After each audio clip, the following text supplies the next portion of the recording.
just for the sake of the new person, I'm going to let Steve do the first review. Oh boy.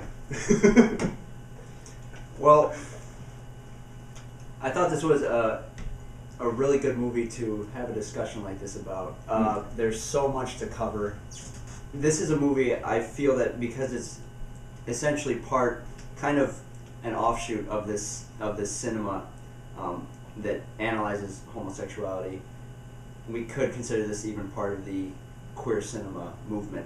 That every viewer is going to bring in their own ideas about this topic, and so every viewer of this film is going to have a different idea about this movie based upon their own life experiences and their own views. Just like if we watch a very political film, everyone's going to bring in their own political views.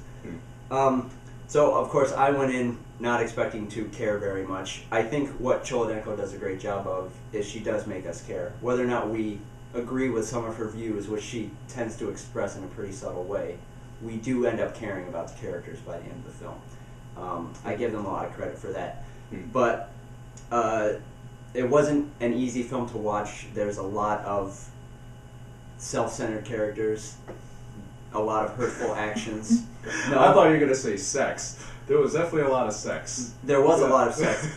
And a lot of it occurred in the context of people cheating / committing adultery on each other. So I thought it was upsetting in that sense. But basically what Cholodenko was doing is showing a typical family situation with all the problems with the children growing up, getting into things they shouldn't get into, making decisions about where to go to college, who to date, whether or not to do drugs, the parents getting older, becoming less attracted to each other, all this stuff. And she's showing it like you would show a regular family in America, only it's two lesbian moms. And so what she's attempting to do is show us that the homosexual family functions the same way as a quote-unquote straight family.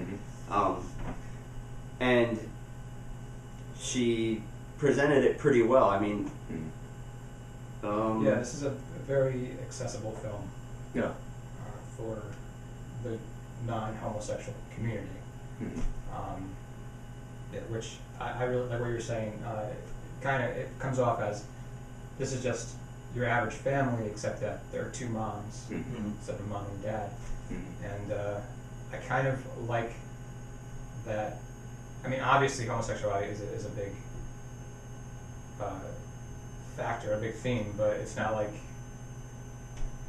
she wasn't like, driving it home like, this is a homosexual family. It's, like you were saying, just kind of like normal family with maybe not so normal problems, but well, in the way she treated sexuality in this was more. It wasn't like, they're homosexuals and they're heterosexuals. It was, she treated sexuality in this as a kind of a fluid thing, which was, so it made it, to me, I actually didn't, because of that, I didn't see it as, well, this is a movie about homosexuality. Right. It was just a movie that happened to have two homosexual characters.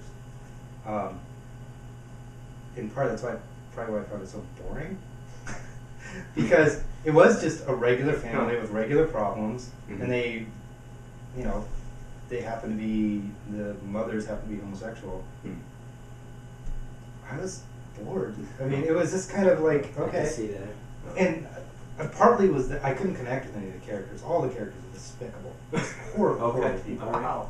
He's taking mine a step further. Very harsh. Okay. I think all of them are pretty.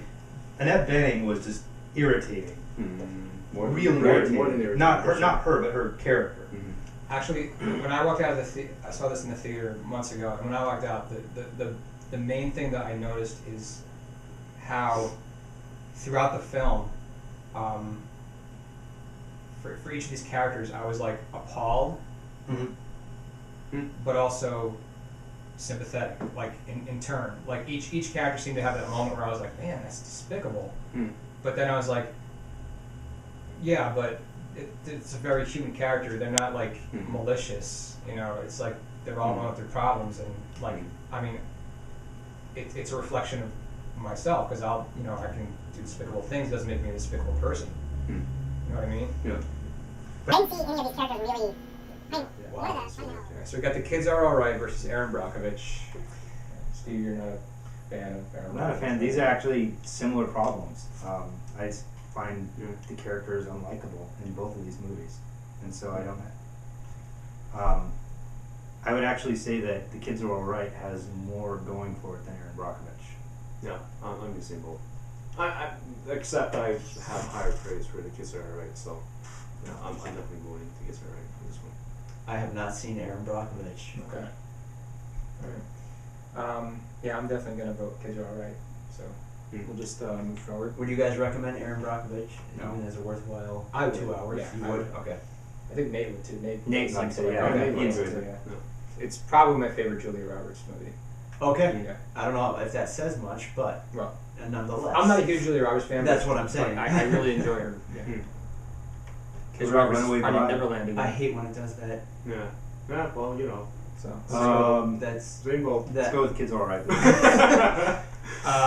And that'll put Kids Are Alright at number 356 on our. Wow. Wow. That's Which okay. it's, Sounds it's about around, right it's around for the me. middle of the. We got about 590 movies.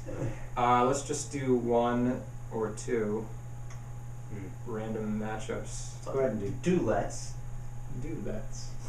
Thank you. Mm. Memento versus Finally, Contact. 2 I've seen. This is no. This is it. Can we just pick Memento? Why don't you tell us what they are? Memento versus Contact. Yeah. There's no question for anyone at this table. Right? No. I mean, I haven't No, even we're- seen Memento, but I'm picking Oh. over Contact. Oh, you haven't seen it? That's Yeah. You should come over tonight and watch it. Is I'm it- serious. It's that important. I believe Memento is sitting 15 feet from us in Alvin's living room. Is it really? I think it is. I'm not We sure. should. I would I'm love to sure watch it that is. again. It is. A Memento.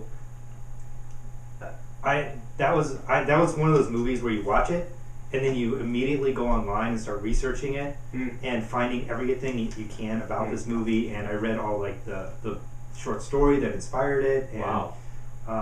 That's I think I did too. Actually. and watched it and like immediately watched it again. And Wow. yeah, I mean, it's just an incredible movie. Very briefly, Memento is technically amazing. It's extremely significant.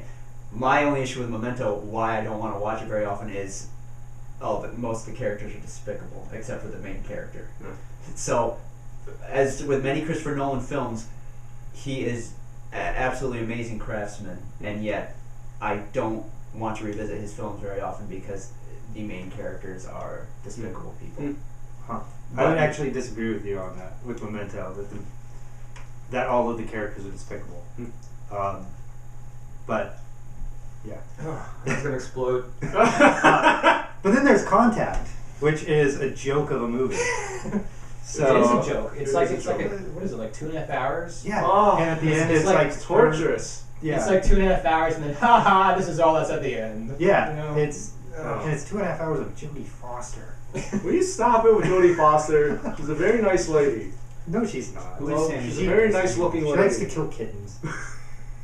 What?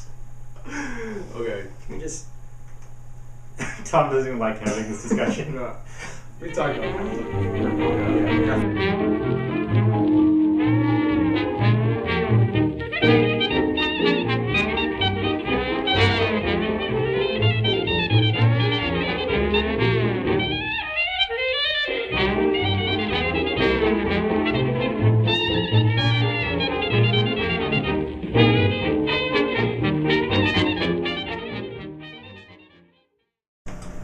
Okay, sounds recording, Steve? Yeah. Just check, just make sure it's going. Okay, ready, girls? Yeah.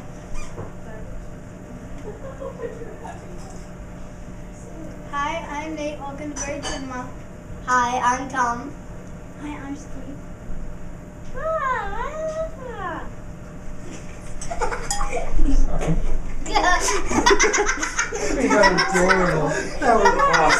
Give me another one, give me another one. Ready? Yeah. We're ready, girls? do it and do it and do it till you get it right. One more time, ready? Wait, I thought we had Last, it right. this, I promise you, this is the last time, ready?